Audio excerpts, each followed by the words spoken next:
Bismillahirrahmanirrahim. Alhamdulillahirabbil alamin. Wassalatu wassalamu ala asyrafil anbiya'i wal mursalin wa ala alihi wa sahbihi ajma'in.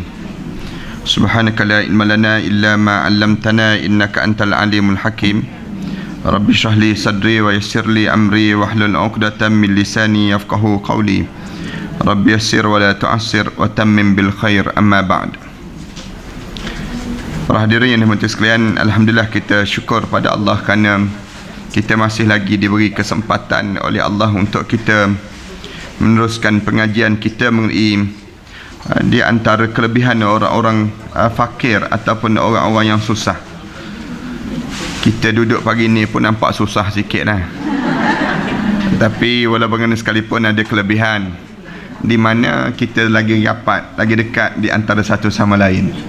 Kalau kita duduk tempat yang luas, boleh jadi kita tak terasa kita ni rapat di antara satu sama lain.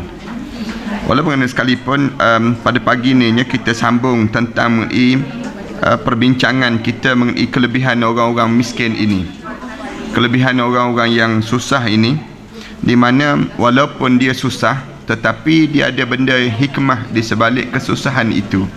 Yang kita kena faham bahawa jangan kita pandang hina dengan orang yang susah itu, kerana Islam letakkan bahawa orang yang susah itu sebenarnya dia memudahkan bagi orang yang senang, memudahkan bagi orang yang senang untuk mentaati perintah Allah.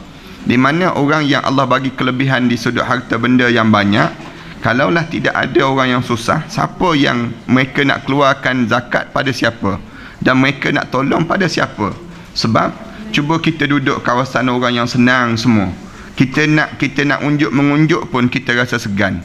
Kenapa nak unjuk pula? Kena unjuk dengan standard, tak boleh unjuk yang tak standard. Kalau kita nak bagi-bagi barang, kena bagi beg LV kalau bolehnya, kena bagi yang ada jenama sikit. Kalau kita beli dekat rantau panjang, rasa tak berapa sesuai lah. Maksudnya kalau kita duduk kawasan orang yang senang, tentulah dia akan jadi beza sedikit. Tetapi kalau kita duduk kawasan orang yang susah, walaupun kita bagi dalam beg plastik begitu saja, tapi keadaan itu berbeza, dipanggil demikian. Bukan nak suruh kita jadi susah, tidak, tetapi nak sebutnya di sana ada kelebihan yang Allah kurniakan pada orang yang susah ini. Abu Lis As-Samarkandi berkata dalam perbincangan kita, seharusnya seorang Muslim suka kepada orang yang susah. Disebut demikian. Meskipun ia senang, walaupun dia dalam keadaan kaya, walaupun dalam keadaan dia diberi kelebihan.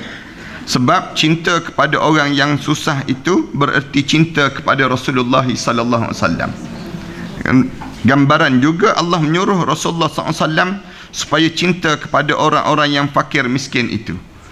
Allah menyuruh, firman Allah Taala dalam Al-Quranul Karim, contohnya, wasbir nafsaka ma'al ladzina yad'una rabbahum bil ghadawati wal 'ashyi yuriduna wajha wa la ta'du 'aynaka anhum turidu zinatal hayatid dunya wa la tuti' man aghfalna qalbahu an dzikrina wattaba'a hawahu wa kana amruhu furuta. Ini ayat yang Allah Subhanahu wa taala sebut, kamu kena sabar, wasbir nafsaka ma'al ladzi, kamu kena rasa susah, kamu kena sabar di kamu ni bersama dengan orang yang, bersama dengan siapa dia? Dengan orang yang sentiasa mengajak kepada Allah, orang yang berdoa kepada Allah pada waktu mana pagi dan juga petang. Yuriduna wajhah, dalam keadaan dia mengharapkan, dia panggil buat satu benda tu, tidak buat yang lain tapi kerana Allah. Maksudnya kamu kena sabarlah duduk dengan orang yang susah. Jangan kamu ni rasa tak sabar duduk dengan orang susah ni. Kenapa? Kerana orang yang susah tu walaupun nampak dia susah, tapi dia berdoa pada Allah pada waktu mana pagi dan juga petang. Senang mereka nak sebut, dalam keadaan doa mereka lebih ikhlas. Doa orang yang payah ni kan, orang yang susah ni, lebih dia dekat dengan Allah. Kita ni kalau kita senang, susah kita nak berdoa dalam keadaan ikhlas. Tapi kalau kita susah, dia lebih senang untuk kita berdoa untuk menjadi ikhlas. Itu dia jadi demikian. Para hadirin sekalian, sakit berbanding dengan yang tak sakit. Orang yang sakit dia lebih senang untuk berdoa lagi ikhlas berbanding daripada doa orang yang tak sakit. Orang yang tak sakit tak berapa ikhlas dalam doa tu, payah nak jadi ikhlas. Kita kan kadang-kadang kita jemput orang datang sembahyang hajat kat rumah kita. Orang yang datang sembahyang hajat tak tentu lagi dia sembahyang hajat tu betul-betul nak tunaikan hajat kita ke tidak. Tetapi tuan rumah tu sepatutnya sembahyang hajat. Kerana tuan rumah tu ada hajat. Kadang-kadang orang datang sembahyang hajat, dia sembahyang tapi dia tengok atas surat khabar tu terbuka tu tutup, bihun ke nasi lemak, bihun ke nak, dia akan dalam keadaan sembahyang hajat. Sambil nak sujud tu pandang dah benda apa hari ni. Nak sebutnya gambaran yang kita ni waktu mana kitanya berdoa, tentulah kita berdoa dalam keadaan ikhlas tu bila waktu mana kita benar-benar mengharap. Siapa yang benar-benar mengharap di atas dunia ni? Ialah orang yang susah. Orang yang susah ni, wala ta'du aynaka anhum. Jangan sekali-kali kamu jangan sekali-kali kamu berpaling mata kamu daripada mereka. Turidu zinatal hayatid dunya, semata-mata kamu nak kepada keuntungan dunia. Jangan. Wala tuti' man aghfalna qalbahu an dzikrina, dan jangan kamunya ikut siapa-siapa yang hati mereka telah dilekakan dalam hidup mereka daripada mengasihi Allah. Wattaba'a hawahu, dan dia sentiasa mengikut hawa nafsu dia. Wa kana amruhu furuta, perkara itu menjadi senang untuk diri kamu dalam keadaan kamu taat pada perintah Allah. Ini ayat Al-Quran Karim lah yang kita kena faham pada diri kita dalam surah Al-Kahfi yang kita biasa baca malam-malam Jumaat tu. Kita baca surah Al-Kahfi ini sendiri. Sebab turun ayat ini kan Uyainah bin Hishin Al-Fazari, tokoh di kalangan Bani Fazarah, masuk ke tempat Rasulullah. Peristiwa kenapa ayat ni turun, ayat surah dalam surah Al-Kahfi ayat yang 28 ni, peristiwa yang berlaku pada Uyainah. Di waktu mana Uyainah dia ni tokoh di zaman Rasulullah sallallahu alaihi wasallam, di waktu mana dia masuk ke tempat Rasulullah, sedang di situ ada Salman Al-Farisi. Salman Al-Farisi ada, Syuhaib bin Sinan Ar-Rumi pun ada.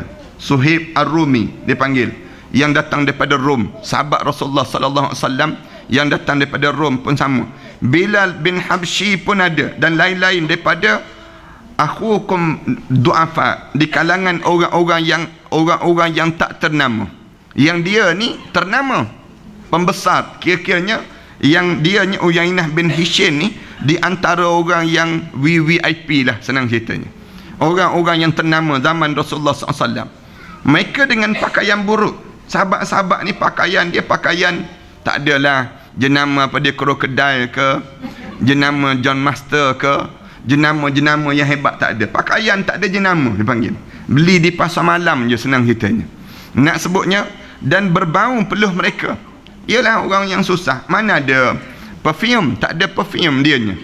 Yang dia ada ialah minyak cak kapak, senang ceritanya. Yang dia ada, yang tu je yang dia boleh beli pun. Maka Uyainah berkata, kami ini adalah bangsawan dan mempunyai harga diri. Katanya Uyainah, kalau mana dia masuk saja dia kata, kami ni bangsawan yang mempunyai ketinggian harga diri. Maka bila kami masuk pada kamu, maka keluarkan orang-orang itu. Dia sebut demikian. Dia nak gambarkan, dah kami dah masuk jumpa dengan kamu Muhammad, jangan ada orang-orang yang tak standard ni. Mesti ada orang yang standard sikit. Pakaian dia mesti nampak kemas, kemudian bau badan pun tak ada, ataupun mesti memakai wangi-wangian, barulah layak duduk bersama dengan kami. Sebab mereka ni mengganggu kami dengan bau mereka. Ganggu kami dengan bau mereka. Maka berilah pada kami waktu sendiri duduk bersama dengan kamu. Maknanya orang-orang kaya ni, dia nak kepada duduk dengan Rasulullah ni waktu yang tertentu khusus, tak standard duduk bersama dengan orang-orang susah. Tu yang menyebabkan kadang-kadang ada di kalangan kita kan, dia kata kalau datang masjid dengar kuliah tak standard. Kalau nak dengar kuliah juga, kita kena duduk dalam studio baru standard. Kalau kita nak dengar kuliah juga, kita pergi tempat yang berekon, yang kemas, yang barulah sedap, baru seronok. Ada orang demikian. Dia kata kalau duduk ramai-ramai begini, alah susahlah, berpeluh je dia sebut. Dia akan jadi demikian. Maknanya ada orang yang demikian. Bukan zaman kita je, zaman Rasulullah sallallahu alaihi wasallam lagi benda demikian. Ada orang yang dia ada yang dengar ni pun satu benda, yang mengajar pun ada juga standard orang. Yang mengajar kan, kadang-kadang dia kata saya nak datang ceramah, Tapi berapa ramai yang nak dengar ceramah saya tersebut? Dia tanya dulu. Yang penganjur tersebut dia kata, manalah tahu yang nak datang berapa ramai, publicity ada tak, dia tanya. Dia tanya lagi, dia tanya, akhir dia tanya, berapa nak bayar pada saya, dia tanya. Berapa nak bayar pada saya? Ni pun biasa juga ni. Saya ni glamour sikit, saya ni selebriti, senang ceritanya. Biasa masuk TV. Bila biasa masuk TV, paling-paling komen sejam pertama 2,000 disebut. Yang digambarkan demikian. Yang menyebabkan orang-orang kampung manalah mampu, manalah berkeupayaan. Dia kata kalau tak mampu tengok dalam TV je lah, dia sebut. Senang dia jawab. Ni orang sebut ni, orang cerita pada anak ni. Orang maknanya ada orang yang jenis demikian. Orang yang mendengar satu hal, yang mengajar satu hal. Tapi Rasulullah SAW buat contoh yang mudah. Rasulullah ni dia tak peduli siapa depan dia. Yang pentingnya orang nak mendengar, dia sebut tentang Islam. Tak adalah nak kena bayaran tertentu, diikatkan dengan masa tertentu, tak ada. Yang pentingnya orang nak dengar, kadang kita nak sebut, kita boleh sebut. Ini maknanya tanggungjawab kita. Maka turunlah, maka Allah melarang Nabi SAW mengusir mereka. Allah larang wasbir nafsaka ma'alladhi. Allah ajar demikian. Kamu jangan halau mereka, jangan kamu usir mereka, jangan. Diperintahkan supaya sabar berkumpul dengan orang-orang yang tidak meninggalkan sembahyang 5 waktu kerana mengharapkan keredaan Allah. Orang-orang yang susah ni kan, walaupun dia susah tapi berkejaran nak pergi sembahyang, berkejaran dengar je azan datang sembahyang. Kadang-kadang demikian. Orang yang senang-senang, walaupun dia senang, kenderaan ada, walaupun dia ada kemudahan, tapi nak pergi sembahyang senang, susah di kalangan mereka nak buat demikian. Kita boleh tengok, biasa ke kita tengok kereta Ferrari datang sembahyang jemaah di masjid? Biasa ke kita tengok kereta Lamborghini datang sembahyang jemaah di masjid? Tak biasa. Bukan kereta tu, tuan kereta tu, senang kata. Tuan kereta tu jaranglah kita boleh tengok kereta mewah-mewah datang sembahyang berjemaah di masjid. Yang biasanya datang kereta yang menyawa tak lepas tu dipanggil. Yang sampai semput sampai mati dekat masjid. Senang kita, tuan balik jalan kaki je. Wala ta'du aynaka anhum turidu zinatal hayatid dunya wa kana amruhu furata. Dan jangan kamu palingkan pandangan kamu daripada mereka kerana menginginkan kemewahan dunia. Allah tegur demikian. Wala ta'du aynaka anhum turidu zinatal hayatid dunya. Jangan kamu paling dengan orang miskin itu kerana semata-mata kamu nak kepada nilaian dunia. Standard kamu standard dunia dipanggil. Kamu nak kepada nilaian kamu dunia, semata-mata demikian. Dan jangan kamu menurut kepada yang telah orang yang telah kami lalaikan hatinya. Kamu nak dengar ke Uyainah tu? Uyainah tu dia je leka pada Allah. Kamu nak ikut dia ke? Berbanding dengan kamu nak ikut Bilal bin Rabah, kamu nak berkawan dengan Bilal bin Rabah, berbanding kamu nak kawan dengan Salman Al-Farisi, berbanding dengan Suhaib Ar-Rumi, tentu orang ni lebih mulia berbanding daripada mereka itu. Walaupun mereka itu nampak pada zahirnya ada harta benda, tetapi sahabat-sahabat ni tak ada harta benda, tetapi dalam keadaan yang sama Allah telah meninggikan darjat mereka ini berbanding daripada orang yang nampak pada zahirnya orang yang senang itu. Dari peringatan ajaran kami dan menurut hawa nafsunya, maka semua urusan hal yang dilakukan itu sia-sia belaka. Kalau kamu buat juga, menjadi sia-sialah wahai Muhammad. Balik nanti para hadirin sekalian boleh rujuk baliklah dalam surah Al-Kahfi ni, dalam ayat yang ke-28 tersebut. Kalau kita buat juga, hancur leburlah amalan. Senang ceritanya. Maknanya pada diri kita jangan pandang hina orang yang susah. Dalam hidup kita kena muliakan dia. Kadang-kadang orang yang susah tersebut, itulah peluang pahala kita. Itulah peluang kita untuk dapat pahala dalam hidup kita. Kerana adanya kesusahan dia untuk kita nak bantu mereka. Adanya kesusahan dia untuk kita mengasihani, belas kasihan sesama manusia. Ini cara demikian. Dan perintah kepada Nabi SAW ini berlaku kepada semua kaum muslimin sampai hari kiamat. Maknanya kita ni sama juga. Kalau kita berjumpa dengan orang-orang yang miskin dan orang susah, kita kena ingat ayat surah Kahfi. Dalam ayat yang ke-28 ini Allah ajar pada kita, jangan kita pandang hina pada orang. Jangan. Kadang-kadang kan kita pergi ke kampung-kampung orang susah-susah, misal contoh, kita pun pergi rumah dia tu, tumpang bilik air. mula jinjing je kaki ni nak masuk bilik air dia tu. Kenapa? Kita ni tak mentang-mentang lah rumah kita ni selesa, rumah kita ni kita tak sama dengan rumah dia. Ni jadi demikian. Yang menyebabkan kita jangan jadi demikian. Biasa saja kita anggap tak ada apa-apa pun pada diri kita ni. Anak-anak kita demikian juga. Ajar pada anak-anak kita jangan menyombong. Tambah-tambah kita ni mentang-mentang kita rasa kita orang bandar, kita rasa lain terus. Jangan. Baru je masuk bandar senang ceritanya. Dulu-dulu kampung juga kita. Dulu-dulu kampung, tapi baru masuk bandar rasa standard bandar dah kita ni. Yang menyebabkan akhirnya kita menjadi sukar untuk kita nak menghargai orang yang susah ini sendiri. Kerana itu seharusnya tiap-tiap Muslim harus suka dan baik pada fakir miskin. Setiap seorang Muslim dia mesti suka pada fakir miskin serta berbudi kepada mereka, kerana mereka orang-orang yang terkemuka di sisi Allah dan dapat diharapkan syafaat daripada mereka itu. Ini sampai peringkat kita pun menunggu syafaat orang miskin, sehingga orang miskin sebut, kalau kita ada kelebihan sikit, Allah bagi kelebihan pada kita, orang miskin sebut, walaupun dia senang tetapi sebenarnya dia sentiasa menjaga kepentingan kami. Ini tak mentang-mentang kita ni orang yang senang sikit, kita tak peduli dah orang yang susah. Jangan. Suatu anak setuju dengan dengan pandangan beberapa sahabat-sahabat disebut. Dia kata, kenapa kita nak kurangkan subsidi orang-orang yang susah je? Kenapa kita tak naikkan subsidi yang disebut dengan, kenapa kita tak kurangkan subsidi orang yang senang? Kenapa nak kurangkan subsidi gula misal contohnya? Gula menjadi keutamaan semata-mata nak jaga diabetes misal contohnya. Takkanlah kita nak kurangkan subsidi yang tu, subsidi yang besar lagi tu, orang-orang yang senang-senang tu. Kenapa kita tak tinggikan cukai pada mereka? Sepatutnya orang yang senang itulah yang kita asyik kena rakyat yang marhain, asyik kena orang yang susah. Kenapa kita tak kenakan orang yang senang? Menteri-menteri yang dia berjalan tak kena bayar apa-apa. Sepatutnya kena tariklah, minyak kena bayar sendiri, senang ceritanya. Banyak benda yang kita boleh bagi. Bila kena buat sampai tahap demikian, baru dia boleh terasa. Jangan asyik kena pada rakyat je. Rakyat yang kena menanggung kemewahan mereka. Kenapa? Sedangkan istana, banyak mana lampu-lampu yang telah dibayar oleh rakyat. Ni marahnya orang istana tak kena gaya ni.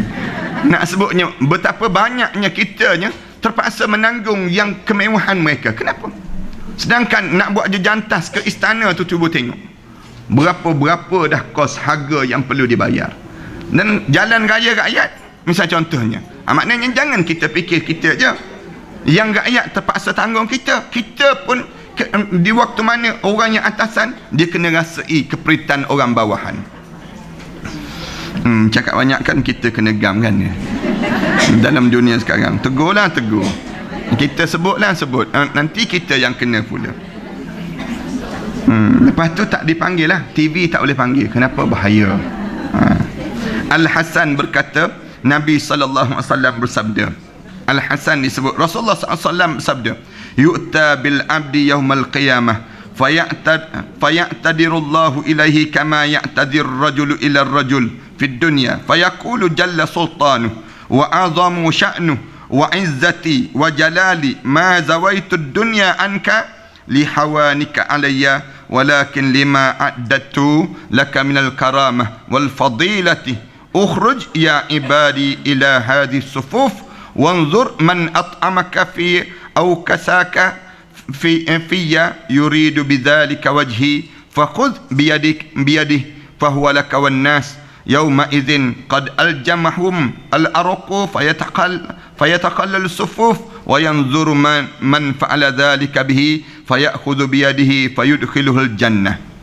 Hari kiamat nanti, katanya Allah, katanya Rasulullah sebut, di hari kiamat nanti akan dihadapkan seorang hamba Allah. Lalu Allah berkata lemah lembut kepadanya sebagaimana seorang yang minta maaf kepada kawannya.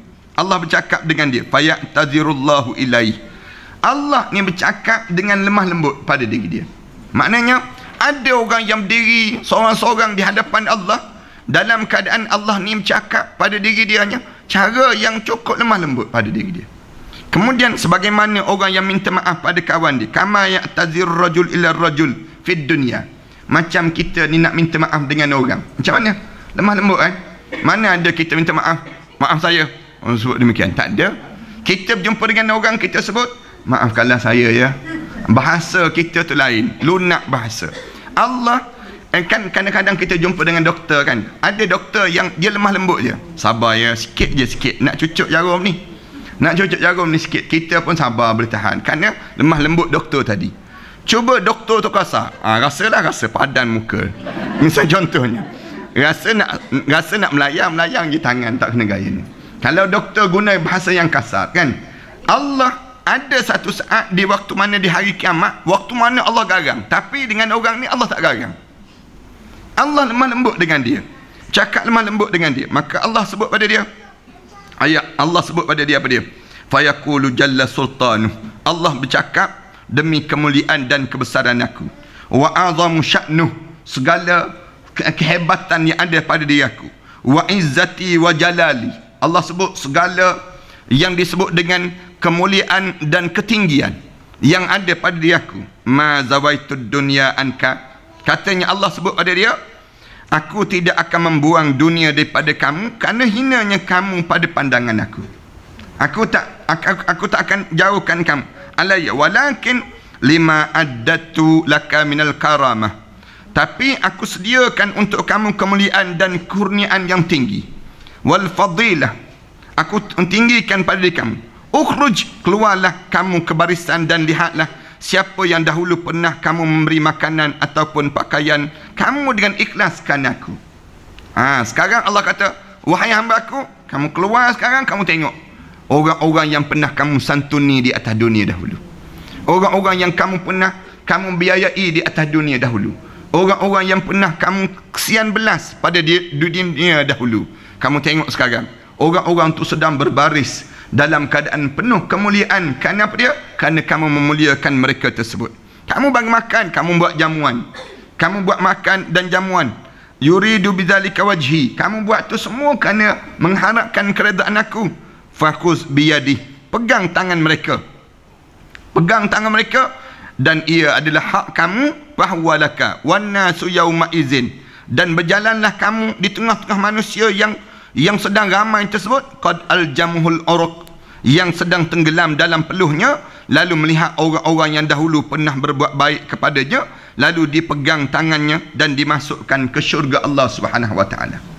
Ini gambaran Allah cerita orang-orang yang susah-susah tersebut, dia dah nak boleh masuk syurga ni, Allah kata pegang tangan orang yang tolong-tolong kamu atas dunia dahulu.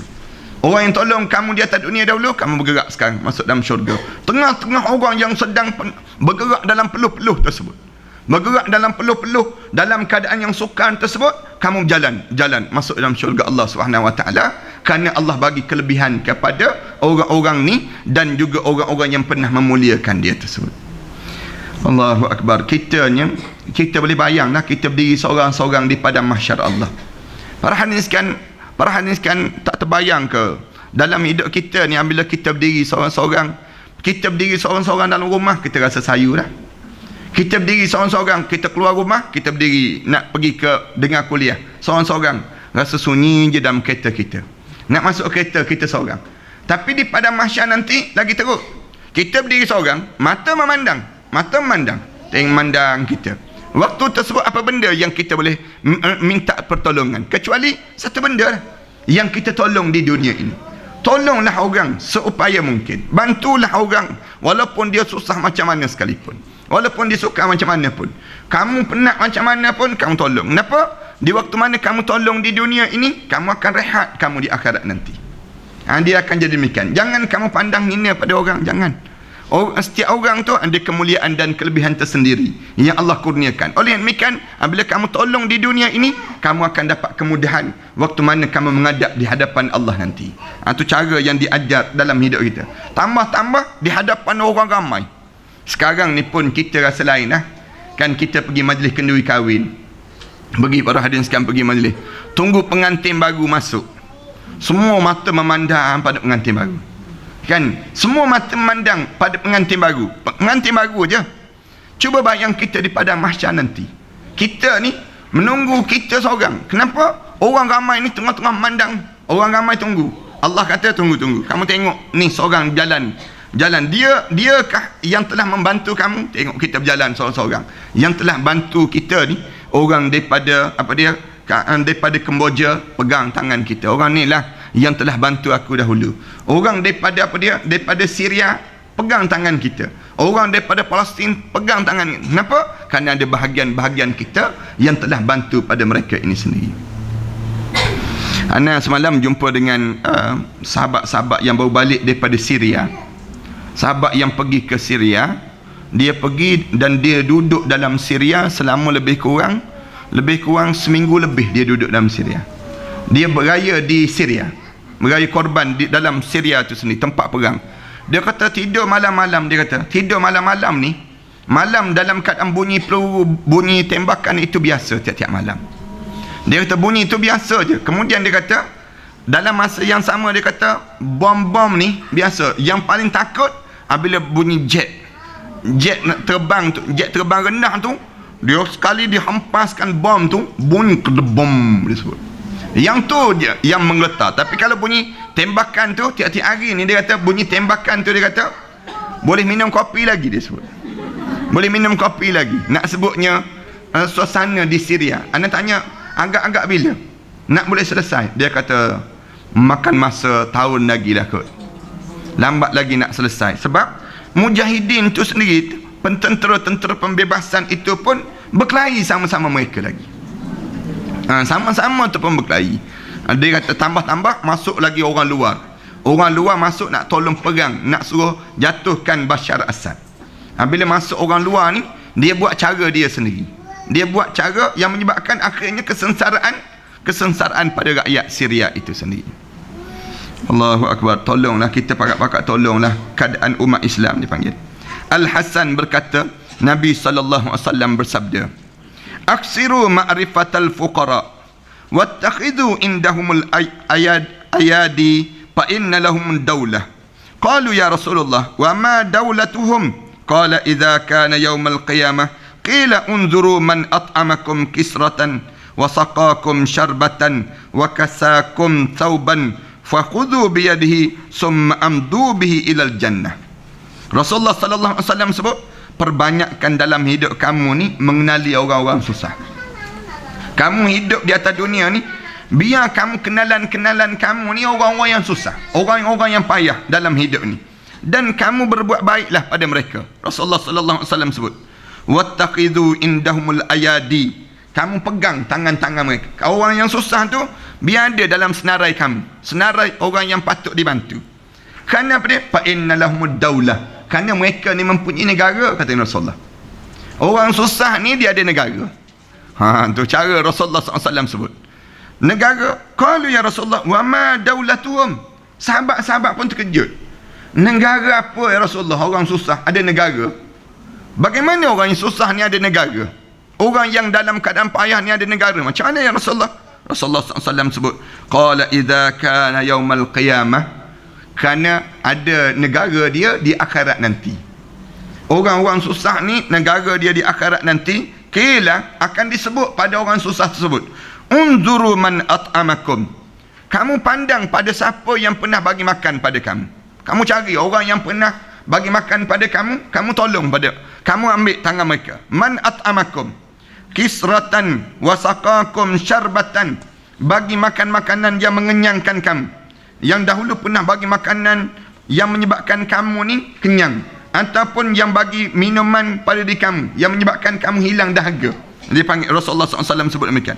Wasaqakum syarbatan, yang bagi minum pada kamu sehingga kamu tak lagi rasa dahaga di atas dunia ni. Wa kasakum thawban, dan orang yang pernah bagi pakaian-pakaian untuk kamu. Pakaian kan, Anda biasa sebut tu, kita ni makanan kedekut tak kedekut kita ni sampai tak termakan dalam peti ais tu. Makanan kita kan, kadang-kadang tu sampai ambil dalam peti ais tu, masuk dalam tong sampah lah. Kenapa lama sangat? Kadang-kadang kita ni banyak sangat makanan tu sampai kita fikir bila masa pula beli makanan. Bila masa pula, kita tak tahu makanan yang datang daripada mana. Makanan Minuman demikian juga. Minuman di kalangan kita ni tak terasa sangat minuman kerana senang untuk nak minum. Tapi orang Arab, minuman ni satu benda yang berharga. Ana ingat lagi waktu mana ana belajar di Mesir. Kita duduk dalam satu bas. Kadang-kadang kita minum air mineral begini. Kita minum. Kita minum dalam bas tu. Waktu mana kita duduk tu. Ada orang perempuan muda lagi. Dia cuit. Dia minta. Boleh tak minta air tu? Air mineral ni bagi mereka semua layak untuk minum. Kita ni orang perempuan minta. Kita ni orang lelaki. Perempuan tu pula cantik. Misalnya contohnya. Kita pun nak bagi ke tak nak bagi. Nak bagi, akhirnya bagi dengan botol-botol bagi. Tak kena gaya. Nak sebutnya gambaran apa dia? Nak sebutnya gambaran air mineral tu menjadi biasa. Menjadi hak awam. Dia tak jadi tak segan, tak malu. Padahal tempat kita ni segan lah. Kalau kita dah minum, nak orang lain nak minum pula, kita tak minta lah. Tapi orang Arab tak. Kalau air mineral dia minta. Tapi kalau air manis dia tak minta. Tu dia akan jadi demikian. Kalau kita minum air Pepsi ke, minum air yang disebut dengan air manis ni, yang dalam kotak dia tak minta. Tapi air mineral, walaupun macam mana pun, dia tahu kita ada air mineral, dia minta. Maknanya bernilai di kalangan mereka tersebut. Ini sampai tahap demikian. Air menjadi nilai dalam hidup mereka. Pakaian demikian juga. Pakaian ni susah tak susah mereka ni.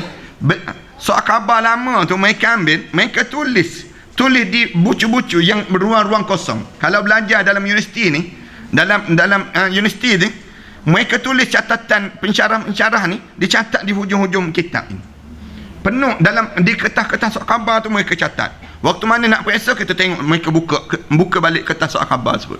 Susah nak sebut.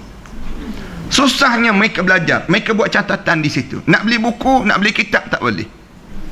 Tu Universiti Al-Azhar tu. Universiti Al-Azhar Mesir. Nak sebut sampai pihak demikian. Bawa roti inch tu, bawa letak dalam poket. Kalau mereka lapar tu, waktu mana rehat sikit, ambil. Kemudian nak panas sikit, letak bawah ketiak. Nak panas sikit. Tu cara mereka ni. Kita pun tengok Allah semacamnya. Susah. Kalau nak panas lagi, letak bawah punggung. Cara mereka letak dalam kertas soal khabar, mereka letak bawah punggung. Tapi itulah keadaan mereka. Susah. Mesir ni susah sungguh. Tapi sekarang ni lagi susah. Lepas pada perang, dalam keadaan suasana sekarang lagi susah. Ekonomi merodom teruk. Kemudian kesan daripada jenayah pula lagi tinggi. Risiko suasana nak sebutnya demikian. Jadi tiba-tiba kamu boleh bagi pada mereka. Bila kamu boleh bagi pakaian pada mereka, mereka pegang tangan kamu.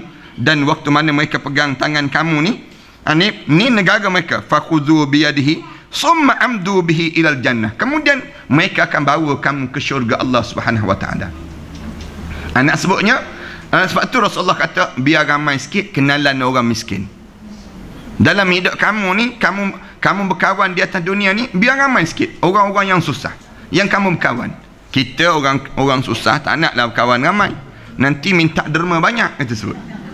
Mana Rasulullah SAW ajar tak? Jangan demikian. Kamu diajar supaya biar kamu ramai. Kenapa kamu ramai? Kerana orang ni lah yang akan tolong kamu di akhirat nanti. Ni benda-benda ilmu ni yang jarang-jarang kita nak dapat benda demikian. Kita kalau boleh nak suruh ramai orang yang kaya-kaya yang kita kenal. Orang yang ada link yang hebat. Orang yang boleh bagi kita projek. Yang tu kita nak kenal. Orang yang kita yang menghabiskan duit kita, menghabiskan ruang-ruang kita ni, kalau boleh kita tak nak kenal mereka. Sebenarnya tak. Orang ni lah yang akan membantu kita kalau mana kita di akhirat Allah Subhanahu wa taala nanti. Abu Lis berkata lagi, dia sebut, ketahuilah bahawa bagi orang fakir miskin itu mendapatkan kamu 5 kemuliaan. Mendapat 5 kemuliaan daripada orang miskin tadi. Yang pertama apa dia? Pahala amalnya lebih daripada pahala amal orang-orang kaya dalam sembahyang, sedekahnya dan lain-lainnya. Kemuliaan yang pertamanya, orang miskin ni pahala amal dia lebih daripada orang kaya dalam bab solat. Orang kaya solat, orang miskin solat. Mana pahala dia? Mana lebih banyak pahala? Pahala orang miskin itu lebih banyak berbanding daripada orang kaya. Ya, orang miskin kalau dia solat lebih khusyuk daripada orang kaya. Orang miskin kan solat biasa je. Orang kaya solat, dia tengok kain semayang orang.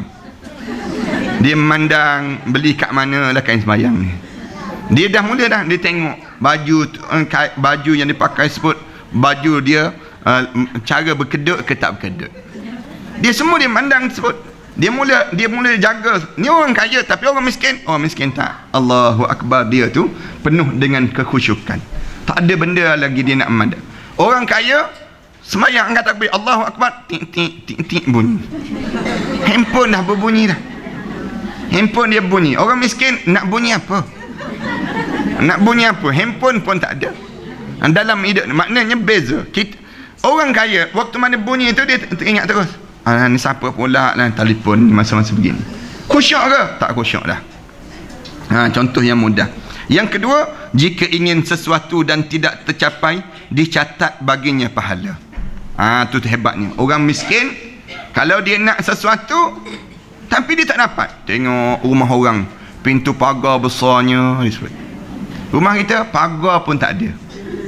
Dia jadi demikian. Dia tak dapat. Tapi benda dia nak dapat pahala. Ya, dapat pahala. Dapat pahala pada diri dia. Dia maknanya benda yang dia ingin, tapi dia boleh sabar dengan keinginan dia tadi. Dia sabar. Tapi jangan pula lepas pada ni pakak jadi miskin semua, tak. Kenapa nak sabar lah Ustaz? Pahala sabar je banyak. Bukan maksud begitu. Nak sebutnya jangan hina dia. Jangan hina orang yang susah, tak. Allah bagi ada kelebihan tersendiri. Depan nanti kita akan jumpa kelebihan orang kaya pula. Cuma kita sebut dulu dengan orang yang kelebihan orang susah ni. Kalau para hadis kan rajin baca buku, kitab-kitab sekarang ada buku-buku yang sebut tentang mengenai daripada Indonesia 2 minit untuk menjadi kaya. 2 minit untuk jadi kaya. Anda baca buku tu, anda tengok memang dia cerita mengenai motivasi macam mana kita nak menjadikan diri kita ni kaya. Ni ada 2 benda yang nak tahu juga. Kena bawa pisang 2 tandan, kemudian ayam golek 2 ekor. Maksudnya gambaran ada dalam Islam ni. Islam tidak hina orang kaya, tidak.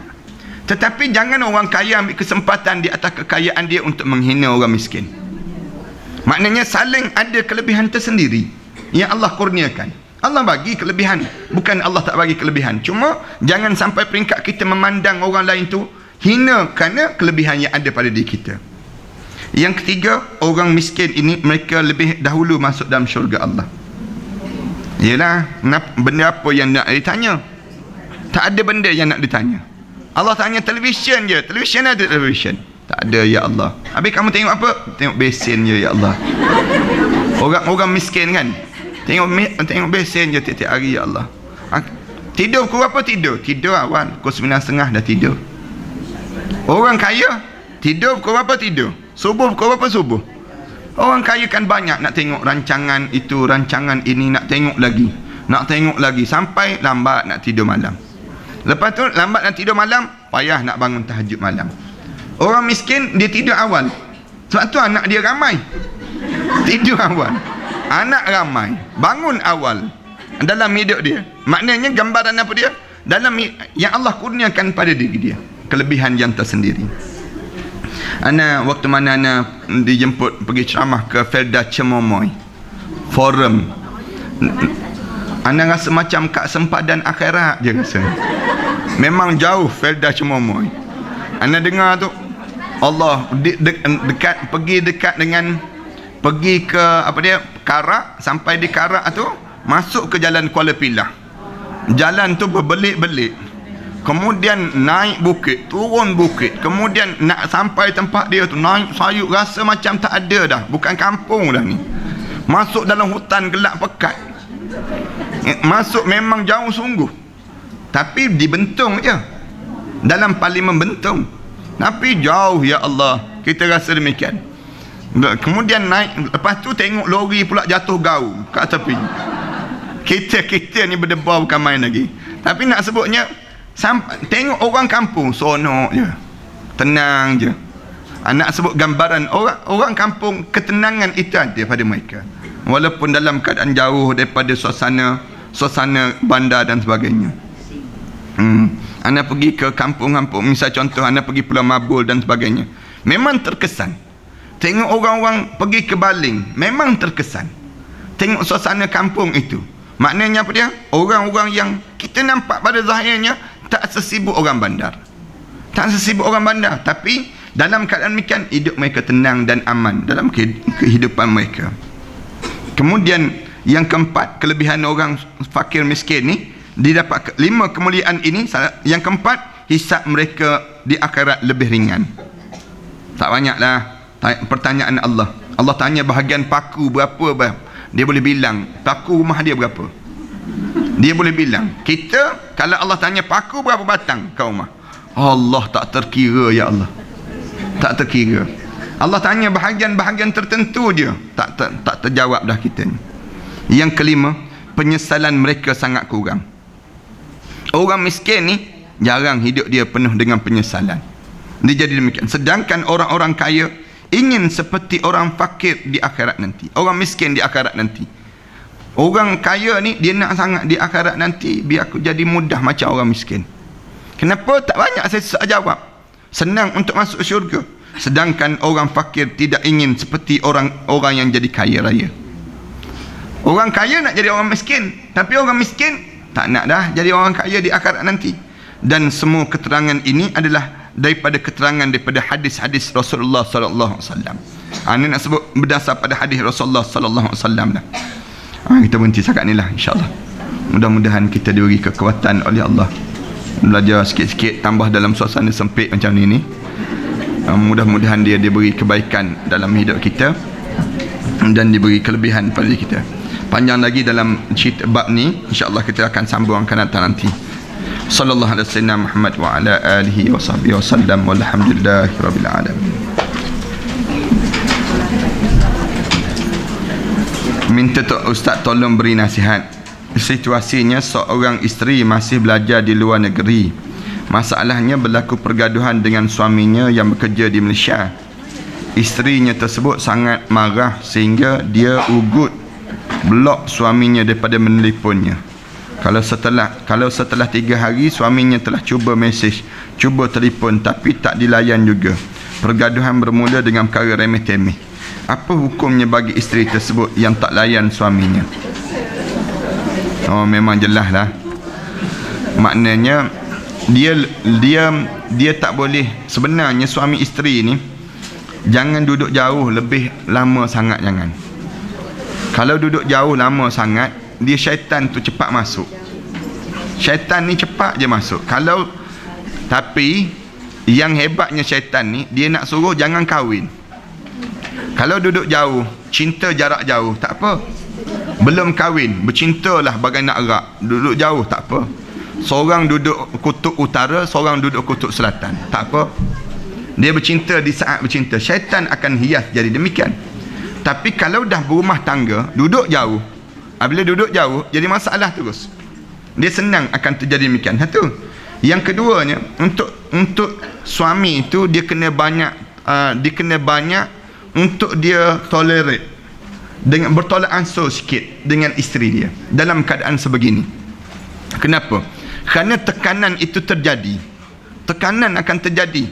Manakala sebelah isteri pula, dia jangan cepat untuk nak jatuhkan hukum sampai dia nak blok suami dia dan sebagainya.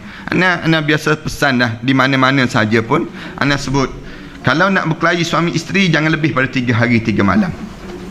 Kalau tak nak tegur siapa lah, jangan lebih pada 3 hari 3 malam. Ada orang yang tak bertegur ni sampai berbulan-bulan. Suami isteri tapi tak bertegur berbulan-bulan. Tapi makan boleh makan sama, tidur boleh tidur bersama, tapi tak bertegur. Ada orang yang jenis demikian. Jangan. Dalam Islam ni lebih pada 3 hari 3 malam, kalaulah dia meninggal dunia dalam keadaan dia tak bertegur siapa tadi, dia meninggal dunia, dia mati, maka nescaya dia tidak akan masuk dalam syurga Allah Subhanahu Wa Taala. Maknanya besar nilai. Rasulullah sallallahu alaihi wasallam pun tegur yang anak dia Fatimah.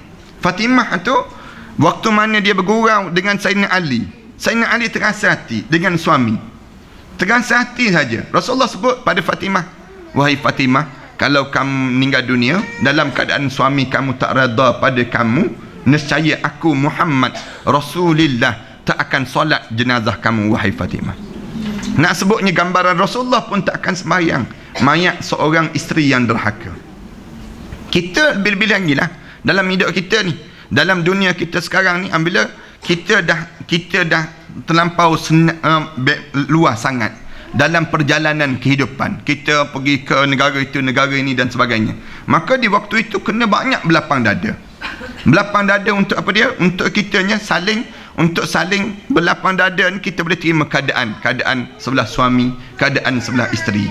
Jangan sampai peringkat di mana saling tak boleh menerima hakikat keadaan ini. Ini suasana yang perlu dipahami lah dalam kehidupan seseorang. Tambah-tambah kalau suami yang kerap outstation, suami yang kejap-kejap kena keluar, kejap-kejap kena keluar, tugasan dia demi tugasan. Isteri kena banyak memahami keadaan ini. Ataupun isteri yang keluar, suami tak keluar-keluar, misal contohnya duduk dekat rumah tak keluar-keluar, pun kena faham suasana ini. Kenapa? Kerana kita membenarkan keadaan itu. Tapi kalau suami dia kata mulai daripada hari ini tak payah belajar-belajar lah, duduk kat rumah lah, senang kita, maka isteri tersebut tidak wajib lagi untuk nak belajar. Tapi kalau suami dah benarkan dia pergi belajar, maka dia kena bertoleransi lah, bertolak ansur lah keadaan sebegini, supaya dia boleh lapangkan dada dia. Banyakkan baca ayat-ayat surah Yusuf misal contohnya, baca surah An-Nur misal contohnya dalam rumah tangga ni, memudahkan supaya rumah tangga kita, ataupun baca surah Taha untuk pada keluarga kita ni, untuk jadi lapang dalam rumah tangga kita ni sendiri. Bismillahirrahmanirrahim. Alhamdulillahirabbil alamin, wassalatu wassalamu ala rasul amin wa ala alihi wa sahbihi ajma'in. Rabbana iftah bainana wa baina qaumina bil haqq wa anta khairul fatihin. ربنا ظلمنا أنفسنا وإن لم تغفر لنا وترحمنا لنكون من الخاسرين. ربنا وتب علينا إنك أنت التواب الرحيم. ربنا اجعلنا مقيم الصلاة ومن ذريتنا ربنا وتقبل دعاء. ربنا آتنا في الدنيا حسنة وفي الآخرة حسنة وقنا عذاب النار. صلى الله على سيدنا محمد وعلى آله وصحبه وسلم. الحمد لله رب العالمين.